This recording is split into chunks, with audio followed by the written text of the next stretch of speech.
Hello दोस्तों, devotional अमृत channel में आपका स्वागत है।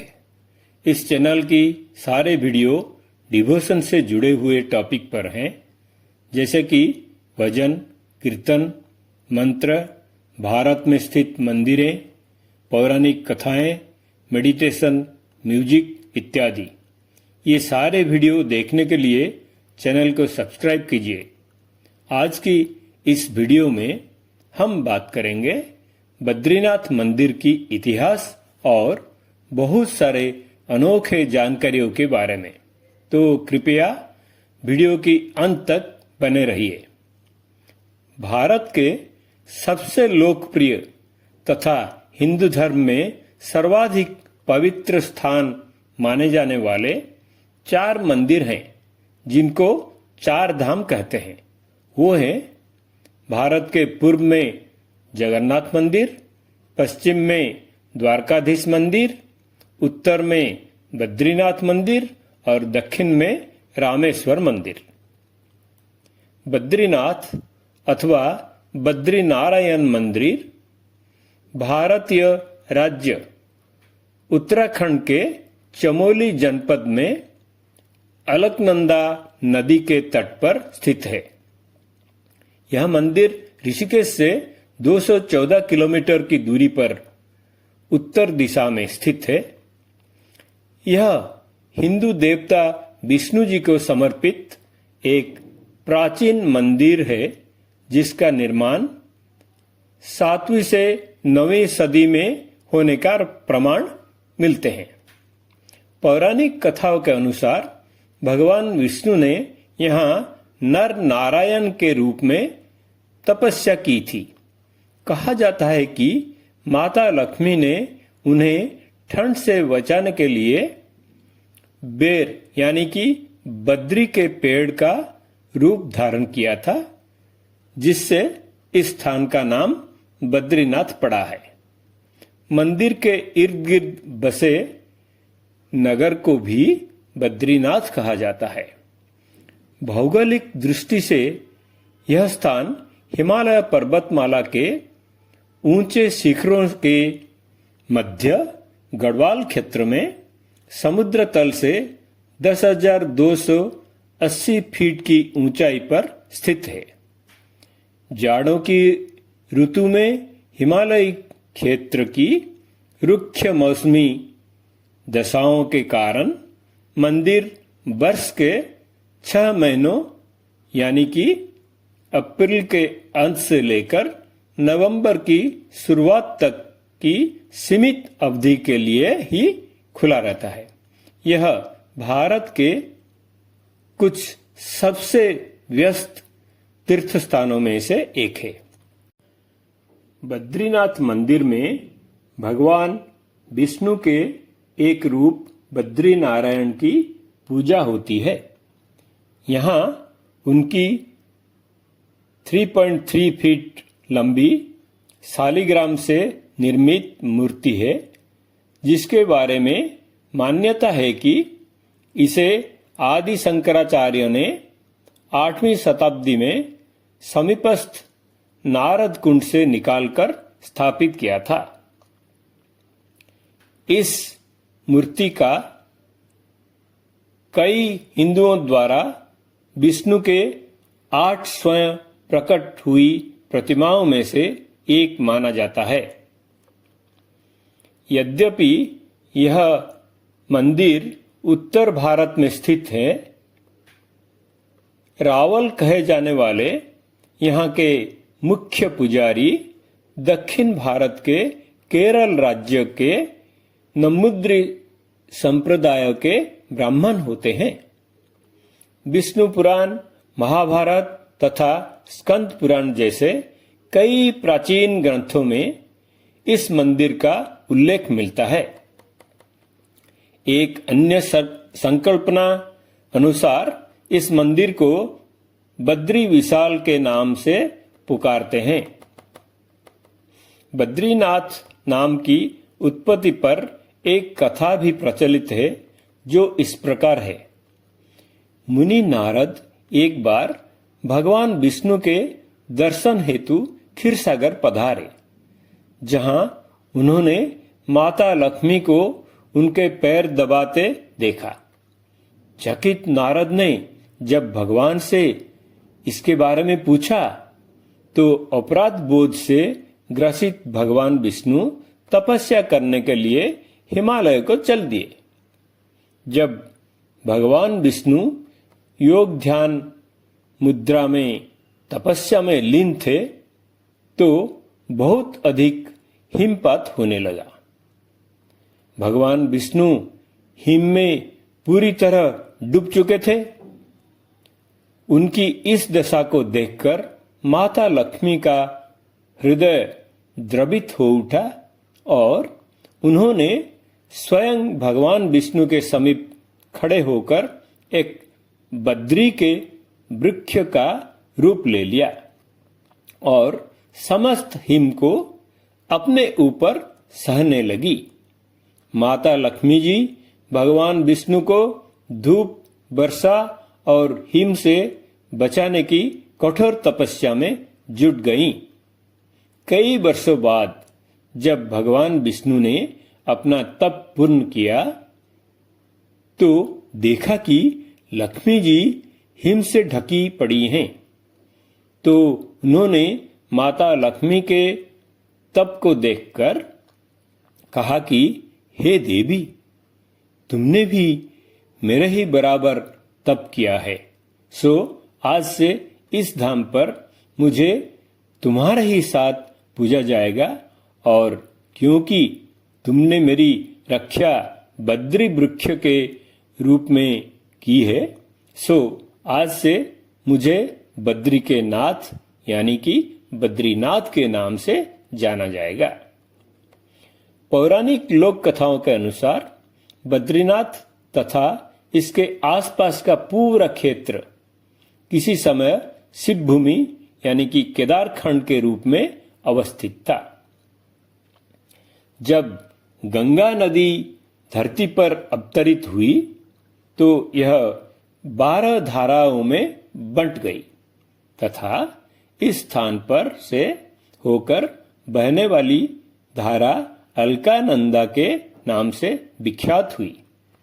मान्यता अनुसार भगवान विष्णु जब अपने ध्यान योग हेतु उचित स्थान खोज रहे थे तब उन्हें अलकानंदा के समीप यह स्थान बहुत भा गया।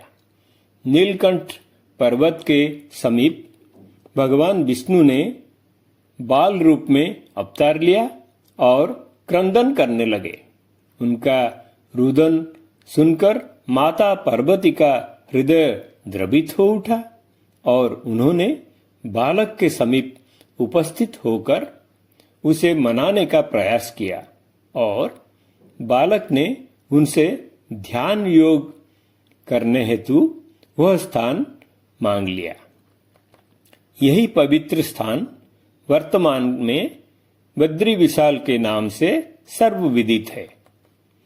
विष्णु पुराण में इस क्षेत्र से संबंधित एक अन्य कथा है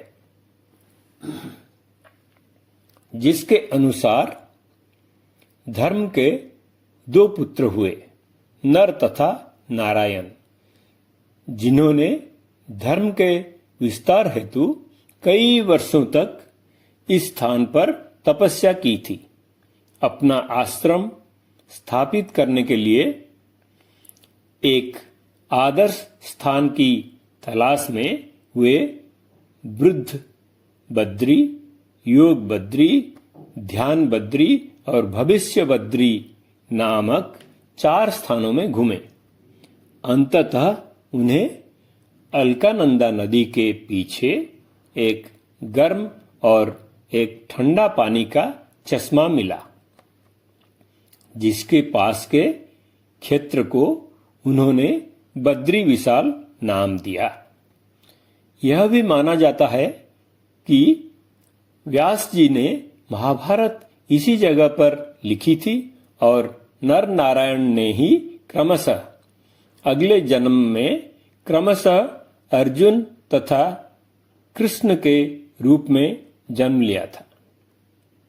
महाभारत कालीन एक अन्य मान्यता यह भी है कि इसी स्थान पर पांडवों ने अपने पितरों का पिंडदान किया था।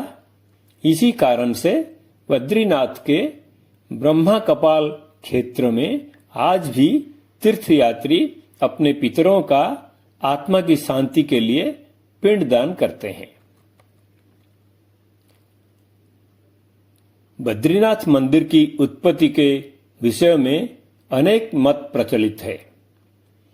कुछ स्रोतों के अनुसार यह मंदिर 8वीं शताब्दी तक एक बौद्ध मठ था, जिसे आदि शंकराचार्य ने एक हिंदू मंदिर में परिवर्तित कर दिया। इस तर्क के पीछे मंदिर की वास्तुकला एक प्रमुख कारण है, जो किसी बौद्ध विहार के समान है। इसका चमकीला तथा चित्रित मुखभाव किसी बौद्ध मंदिर के समान ही प्रतीत होता है। अन्य स्रोत बताते हैं कि इस मंदिर को 9वीं शताब्दी में आदि शंकराचार्य द्वारा एक तीर्थ स्थल के रूप में स्थापित किया गया था। एक अन्य मान्यता यह भी है कि शंकराचार्य 6 वर्षों तक इसी स्थान पर रहे थे। इस स्थान में अपने निवास के दौरान वह 6 महीने के लिए बद्रीनाथ में और फिर शेष वर्ष केदारनाथ में रहते थे। हिंदू अनुयायियों का कहना है कि बद्रीनाथ की मूर्ति देवताओं ने स्थापित की थी। जब बौद्धों का पराभव हुआ तो उन्होंने इसे अलकानंदा में फेंक दिया। शंकराचार्य ने ही अलकानंदा नदी में से बद्रीनाथ की इस मूर्ति को खोज की और इसे तप्त कुंड नामक गर्म चश्मे के पास स्थित एक गुफा में स्थापित किया। तदनंतर मूर्ति पुनर्स्थापित हो गई और तीसरी बार तप्त कुंड से निकालकर रामानुजाचार्य ने इसकी स्थापना की। एक पारंपरिक कहानी के अनुसार शंकराचार्य ने परमार शासक राजा कनकपाल की सहायता से इस क्षेत्र से सभी बौद्धों का निष्कासित कर दिया था। इसके बाद कनकपाल और उनके उत्तराधिकारियों ने ही इस मंदिर की प्रबंध व्यवस्था संभाली। गढ़वाल के राजाओं ने मंदिर प्रबंधन के खर्चों को पूरा करने के लिए ग्रामों के एक समूह की स्थापना की। इसके अतिरिक्त मंदिर की और आने वाले रास्ते पर भी कई ग्राम बसाए गए, जिनसे हुई आय का उपयोग तीर्थयात्रियों के खाने और ठहरने की व्यवस्था करने के लिए किया जाता था। समय के साथ साथ परमार शासकों ने बोलान बद्रीनाथ नाम अपना लिया, जिसका अर्थ बोलते हुए बद्रीनाथ है। उनका एक अन्य नाम श्री 108 बद्रीश्चाराय परायण गणराज महिमेंद्र धर्म वैभव धर्म रक्षक शिरोमणि भी था। इस समय तक गढ़वाल राज्य के सिंहासन को बद्रीनाथ की गद्दी का कहा जाने लगा और मंदिर में जाने से पहले भक्त राजा को श्रद्धा अर्पित करते थे। यह प्रथा 19वीं शताब्दी के उत्तरार्ध तक जारी रही। 16वीं शताब्दी में गढ़वाल के तत्कालीन राजा ने बद्रीनाथ मूर्ति को गुफा से लाकर वर्तमान मंदिर में स्थापित किया। मंदिर के बन जाने के बाद इंदौर की महारानी अहिल्याबाई ने यहाँ स्वर्ण कलश छत्री चढ़ाई थी। 20वीं शताब्दी में जब गढ़वाल राज्य को 2 भागों में बांटा गया तो बद्रीनाथ मंदिर ब्रिटिश शासन के अंतर्गत आ गया। हालांकि मंदिर की प्रबंधन समिति का अध्यक्ष तब भी गढ़वाल का राजा ही होता था। मंदिर के ठीक नीचे तप्त कुंड नामक गर्म चश्मा है। सल्फर युक्त पानी के इस चश्मे को औषधीय माना जाता है। कई तीर्थयात्री मंदिर में जाने से पहले इस चश्मे में स्नान करना आवश्यक मानते हैं। इन चश्मों में सालाना तापमान 55 डिग्री सेल्सियस होता है, जबकि बाहरी तापमान आमतौर पर पूरे वर्ष 17 डिग्री सेल्सियस से भी नीचे रहता है। तप्त कुंड का तापमान 130 डिग्री सेल्सियस तक भी दर्ज किया जा चुका है। मंदिर में पानी के 2 तालाब भी हैं, जिन्हें क्रमशः नारद कुंड और सूर्य कुंड कहा जाता है।